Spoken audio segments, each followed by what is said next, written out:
Today, we are diving into TikTok's dramatic US contingency plan. Let's get into it.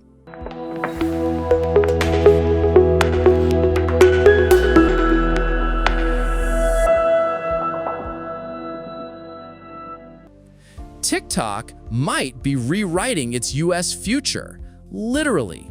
Reports reveal that the company is quietly building a new version of its app, one designed to operate independently from its Chinese parent, ByteDance.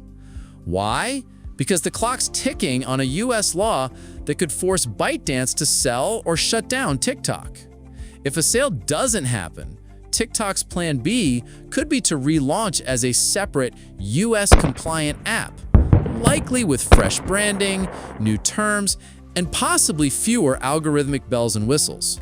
For creators, that means potential disruptions in content visibility and monetization.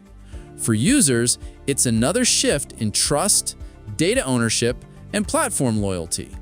And that's all for today.